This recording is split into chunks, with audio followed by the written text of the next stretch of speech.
migración hacia Estados Unidos es sobre todo un drama humano. María Castro Alemán, de 38 años, es una de las caras de esas tragedias que sufren miles de centroamericanos que deciden dejarlo todo atrás con la esperanza de un futuro mejor.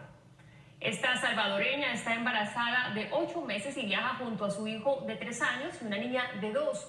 De acuerdo con su versión, lleva un año varada en el pequeño poblado de Mazapastepec, en el estado de Chiapas, en México, en espera de una visa humanitaria para continuar su camino hacia Estados Unidos. Esto fue lo que nos contó.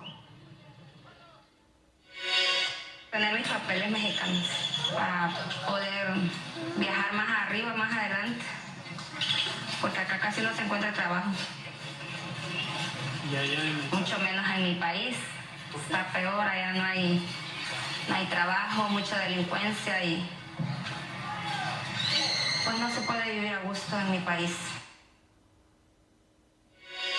Sí me gustaría que naciera en los Estados Unidos, pero viendo que ya me queda poco tiempo para aliviarme, ya me queda un mes aproximadamente. Y pues no sé si me daría tiempo, si me fuera con la caravana.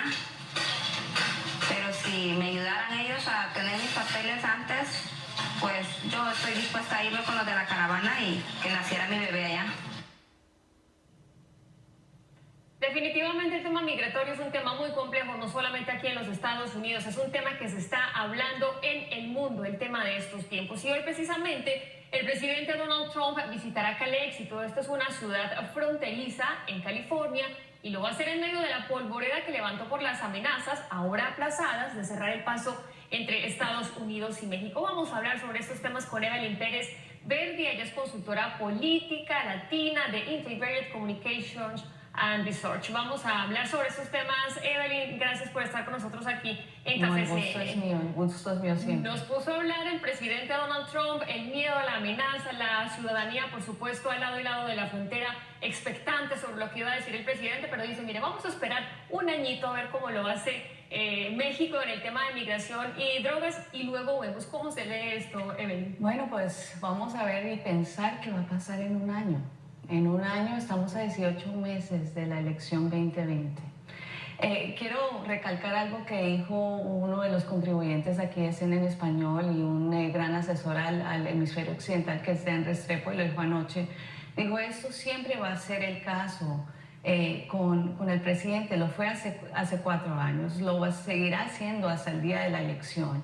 Y siempre el enfoque es México, uno de nuestros grandes aliados. Entonces, es porque la base es el nativismo del presidente Trump, y eso tenemos que tener muy claro. Pero entonces acá estamos diciendo que esto es básicamente una estrategia electoral, Evelyn, por parte del presidente Donald Trump. Bueno, pongamos a pensar dónde se podrían mejorar las cosas. Si tú, ahorita lo que está haciendo el presidente Trump, digamos, tú tienes algo en la rodilla o tienes algo y pones una cura en la rodilla cuando tu pie está sangrando. Estamos viendo la situación de Centroamérica, que lo que ellos necesitan es ayuda. Lo que ellos necesitan es que entren fondos para poder ayudar la situación.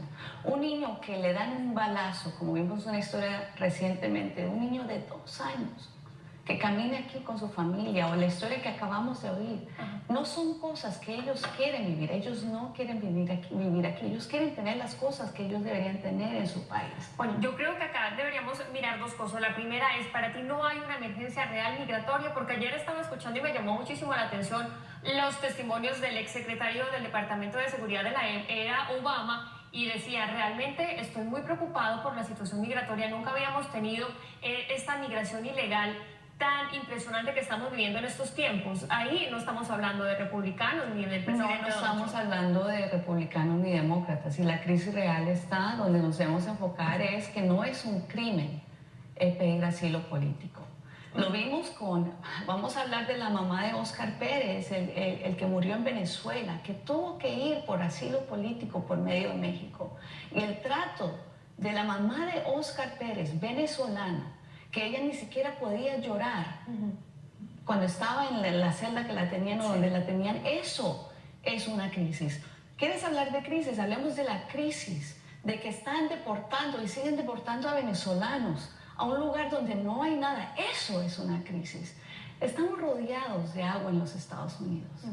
Y tú me estás hablando de una frontera donde la mayoría de las drogas entran por los puertos. Vamos a hablar de las crisis. Ahora, esto desde Estados Unidos, pero ahorita cómo analizar el tema desde los centroamericanos, ¿no? Porque estamos viendo que son países básicamente desestructurados políticamente, donde los niveles de corrupción son bastante altos, en donde no se invierte en la sociedad desde el Estado, donde las políticas sociales son bastante débiles. ¿Cómo balancear entonces estas dos versiones? Porque, es decir, la ayuda de Estados Unidos se invierte realmente en las personas que viven en áreas rurales, por ejemplo, nos lo explicaba un analista esta semana, es donde el Estado, como Guatemala, no llega a esas áreas rurales. ¿Cómo encontrar entonces el balance para no afectar a la gente que realmente lo necesita, pero también para ponerle, digamos, unas mayores exigencias a los gobiernos de esos países? Claro que sí, pero eso empieza con nosotros primero seguir dando, que estamos dando por el año fiscal anterior, se siguen dando esos fondos, pero también son las amenazas a esos programas que sí ayudan, que sí cambian las mentes de personas y que sí cambian esas sociedades. Entonces eso también se tiene que tomar en cuenta, esas cosas son reales. Yo creo que eso es el punto es que se tiene que seguir dando esas ayudas y no solamente cerrar nuestras fronteras, que también, como tú bien sabes, afecta nuestra economía. Yo tuve en mi casa el otro día un hombre que es de los de que mandan dinero para el comercial del Super Bowl, de los aguacates. Sí, sí. Y es un mexicano que vende aguacates y él dice, esto nos afectaría a nosotros. Entonces la economía, o vamos a hablar no solamente de los centroamericanos, los refugiados.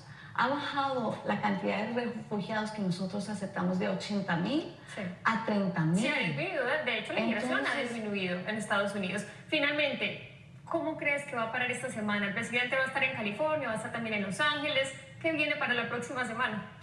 Lo que viene para la próxima semana es lo que va a seguir llegando hasta el día de la elección. Es basado y enfocado en su base. Es algo que ellos siempre le han pedido y él tiene que darle lo que ellos le piden. Bueno, pues tenemos a un presidente candidato. Gracias a Evelyn Pérez por ese análisis, por estar aquí con nosotros. Muchas gracias.